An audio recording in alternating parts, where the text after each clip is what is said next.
Vamos a estudiar las operaciones elementales que podemos realizar con secuencias o señales de variable discreta. Las principales operaciones que vamos a realizar son las que aparecen en la transparencia. En primer lugar, la suma de secuencias, en la que debemos tener en cuenta que las secuencias se suman elemento a elemento, es decir, se suman los elementos de igual índice n. Fijaos que cuando tenemos una determinada señal, x de n, yo sé que esto es una señal, porque lo hemos definido así. Pero a efectos prácticos puedo considerar que esto en realidad es únicamente un número. Es el valor que toma mi señal x en el instante n y solo en el instante n. Por tanto, cuando voy a sumar dos señales, x de n más y de n, lo que estoy sumando es el valor que toma x en el instante n más el valor que toma y en el instante n. Y por eso sumo muestra a muestra. En el instante 3 se sumará x de 3 más y de 3. En el instante 5 se sumará x de 5 más y de 5. De esta manera, supongamos que tengo una señal de la forma x de n igual a 1, 2, 3 y 4, por ejemplo, para n desde 0 hasta 3. Los valores que no se especifican normalmente se asume que son nulos, son 0. Y tengo otra señal, y de n, que vale, pues por ejemplo, 2, 2, 2 y 2, pero esta señal va a estar definida entre 1 y 4. La señal x de n más y de n será, para n igual a 0, tomo mi valor x de 0, pero y de 0 vale 0, puesto que no lo tengo indicado aquí. Así que será 1. Para n igual a 1 tengo este 2 y este 2, 4. Para n igual a 2, el 2 y el 3, 5. Para el siguiente valor, el 4 y el 2, 6. Y para el valor n igual a 4, solo tengo un valor distinto de 0 para la señal i, que vale 2. Así que 2. Y esto estará definido desde 0 hasta 4. Esta es la forma de sumar o restar dos secuencias. Con la multiplicación sucede exactamente lo mismo. Las secuencias se multiplican elemento a elemento considerando aquellos valores que tienen el mismo índice n. De nuevo, si mi secuencia era x de n igual a 1, 2, 3 y 4 para n desde 0 hasta 3 e y de n igual a 2, 2, 2 y 2 para n desde 1 hasta 4, mi señal x de n por y de n puedo considerar que la voy calculando para n menos infinito, para n menos 10.000, menos 9.000, etcétera, etcétera. Todos esos valores valen 0 hasta que llego a n igual a 0, donde tengo un 1 multiplicado por un 0, ya que no está especificado para i de n. Es decir, tengo un 0. Luego tengo un 2 por un 2, 4. Un 2 por un 3, 6. Un 2 por un 4, 8. Y de nuevo un 2 por un 0, puesto que para n igual a 4, mi señal x no está especificada, así que toma valor 0. Y esto desde 0 hasta 4. Otra operación es lo que se llama el cambio de escala o multiplicación de la señal por un escalar. Por ejemplo, para las señales que acabamos de definir, puedo considerar la señal 3x de n y de nuevo lo que estaré haciendo será multiplicar por 3 los valores que toma x para cada n. Así que de nuevo tengo que multiplicar por 3 todos los elementos que forman la secuencia. Entonces esta señal será 3, 6, 9 y 12 para n desde 0 hasta 3. Una operación un poco más compleja es la que se llama desplazamiento. Si yo tengo una determinada señal x de n, llamo señal desplazada y de n igual a x de n menos n sub 0, que es una secuencia exactamente igual que x de n, pero desplazada n0 instantes hacia la derecha. Cuidado, hacia la derecha, que no nos engañe la fórmula, puesto que puede hacernos pensar que vamos hacia un instante temporal menor y por tanto que el desplazamiento es hacia la izquierda. No, es hacia la derecha. Si yo tengo esta señal, y fijaos que, cuidado, acabo de pintar una señal continua. ¿Por qué? Porque es práctica habitual, para no complicarnos mucho, dibujar únicamente la envolvente de la señal. Es decir, esta señal sería a lo mejor esta. Y yo lo que estoy haciendo es dibujar únicamente su envolvente para no perder mucho tiempo, ¿vale? Esto es una práctica que vamos a hacer habitualmente a lo largo de la asignatura.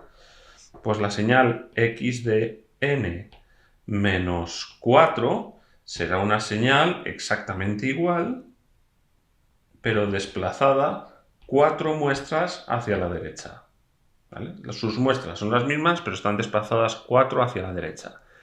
Fijaos, un truco muy sencillo para no equivocarnos en si se trata de la derecha o a la izquierda. Si mi señal y de n va a ser x de n menos 4, fijaos que lo que tengo que pintar en y de 0 será x de 0 menos 4, es decir, x de menos 4. Lo que tengo que representar en n igual a 0 es lo que antes tenía en n igual a menos 4. Del mismo modo, en y de 1 tengo que pintar lo que antes había en menos 3. Por eso estoy desplazando la señal hacia la derecha, ¿vale? Este truco tan sencillo va a ser especialmente útil para entender algunas de las operaciones que vienen después. Otra muy importante es el abatimiento, en concreto el abatimiento respecto al origen. Si yo tengo una secuencia x de n, y de n igual a x de menos n es la misma señal, pero girada completamente con respecto al origen, ¿vale? De tal manera, si yo tenía mi señal así, x de n, y esto es n, mi señal y de n igual a x de menos n, lo que está haciendo es pintar la señal exactamente dada la vuelta con respecto al origen. Esto es n igual a 0, ¿vale? Cuidado, si esta señal que tengo aquí es x de menos n sub 0, fijaos que es la abatida de x de n menos n sub 0, girada con respecto al origen, pero no la de x de n más n sub 0, como parece intuitivo a partir de la expresión. No, en este caso, para abatir únicamente cambio de signo la variable independiente, no las constantes que puedan ir con ella. Volviendo al ejemplo que habíamos puesto, si yo tengo x de n menos 3, la abatida respecto al origen es x de menos n menos 3, no x de menos n más 3. Aquí no aplico el signo menos. Podéis hacer la misma prueba que acabábamos de hacer antes en el desplazamiento para comprobar que esto es así. Y otra operación que aparece marcada con un asterisco es la que se llama diezmado. Si yo tengo una señal x de n, si multiplico la n por una determinada constante, estoy haciendo lo que se llama diezmar por n. Me estoy quedando con una de cada n mayúscula muestras. Estoy eliminando muestras por un factor n. Por ejemplo, si yo tengo esta señal, voy a poner aquí un 1, 0,5, 0,75, menos 0,5, 0,7, no sé, los valores que sea. Vamos a suponer que hay más valores por ahí. Esta es mi x de n, pues mi x de 3n sería una señal muy parecida, pero esta muestra y esta muestra desaparecen. Y la que queda aquí sería menos 0,5, esta y la siguiente desaparecen y sería la siguiente la que aparece aquí, ¿vale? Estoy eliminando completamente, no multiplicando por 0, sino haciendo desaparecer. Esto sería n igual a 0 y esto es n igual a 1, cuando esto antes era n igual a 3. Fijaos que según estas dos expresiones, lo que estoy haciendo es que si llamo i de n a mi señal x de 3n, mi i en el 1 es x en el 3.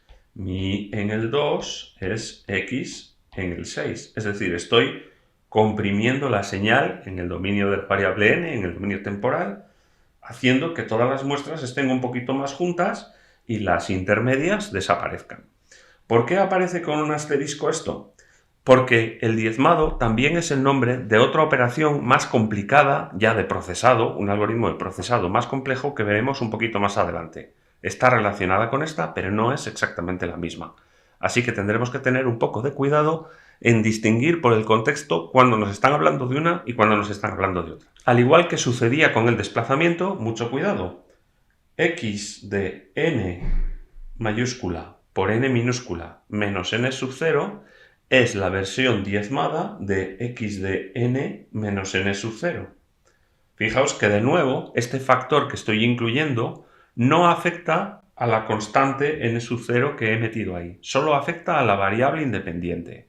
En realidad se comporta como si el abatimiento fuese un diezmado por menos 1. La intuición indica otra cosa al ver las operaciones, pero podéis comprobar haciendo la prueba que os he enseñado antes cómo esto siempre se cumple que es así.